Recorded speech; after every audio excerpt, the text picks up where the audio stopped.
نشوف بقى يعني ازاي احنا ما سكتناش.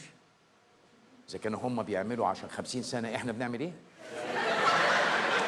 ها؟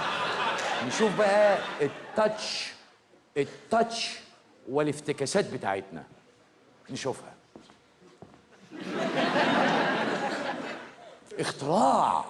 اختراع فعلا.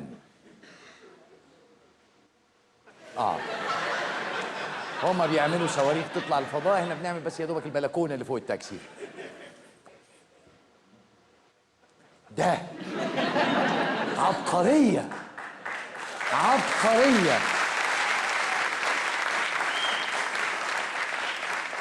العالم بيفكر في ايه واحنا بنعمل ايه؟ شيء عبقري تحفه. مين شايل مين مش عارف. يظهر صاحبها فاكر ان صاروخ فخايف تطير فربطها.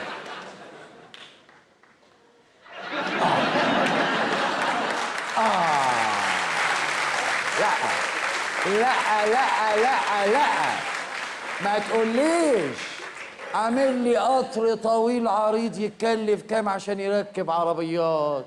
لا، ميكروباص وركب موتوسيكلات يا بابا. ايه ده؟ ايه العبقريه دي؟ عربيه فره من المكسيك. اختراع.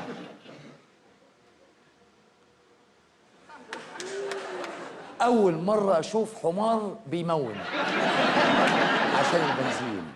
اختراع.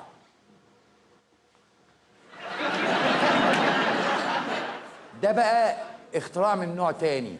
قال لك لا مارينا ولا تقول لي شرم الشيخ، العربيه مطرح ما تروح وانا بستحمى يا عم مع الشمس. ايه ده؟ ايه ده؟ بيسين متنقل. ما شاء الله.